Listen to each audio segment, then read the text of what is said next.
Road Rash 64 is insanely violent.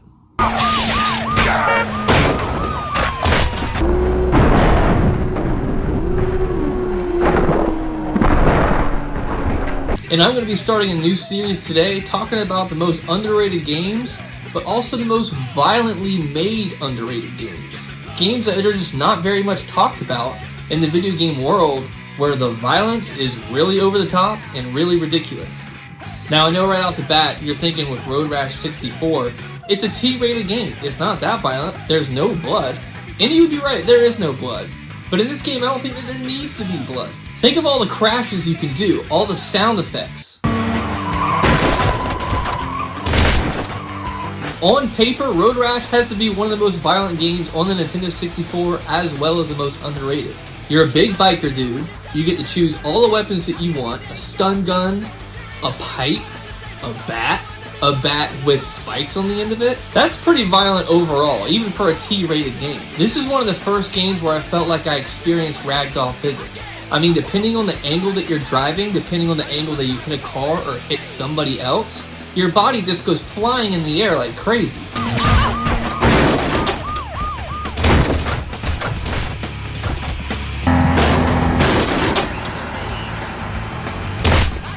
And you can get run over, you have the crunching sound effects. It's insanely brutal the more you think about it.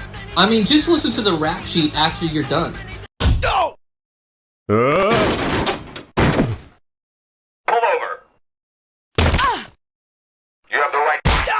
And look, I would never support the idea of hitting cops, but in this game, hitting cops is actually pretty fun. And the more you build up your rap sheet, the more points you get, the more fun it is.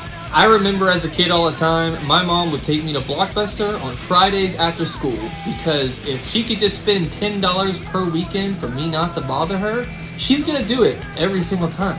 99% of the time, I would go to Blockbuster with my mom and she would let me choose the game. Well, one time in particular, I didn't get to choose the game. For some reason, I wasn't there. She just decided to go on her own end and get a game herself. Now, normally, we wouldn't really trust our parents or our moms to pick out games that we like.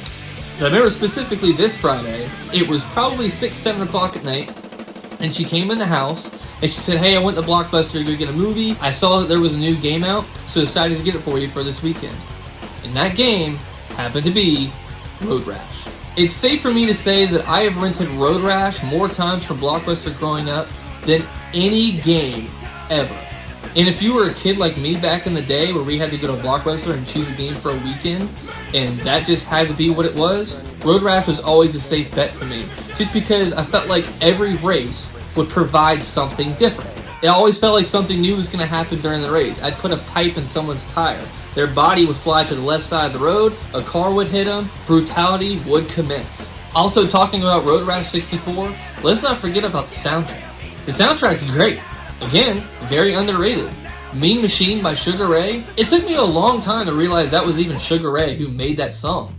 They're so used to making sort of these like maybe 90s alternative, like almost sort of like beach music in a way. But this song's pretty metal, and since, hey, I'm River City Ransom and I love metal, I love that song. I want you guys to tell me below what your experience is with this game. Am I hyping this game up a little too much? Did you just not get it? Is it not as brutal as you think that I think that it is? I think it's very violent overall, and honestly, it's one of my favorite games on the Nintendo 64. Get out of the way! Road Rash 64 just hit the streets with more angry bikers and more punishing weapons than ever before. Road Rash 64 only on N64. Thank you guys for watching this video.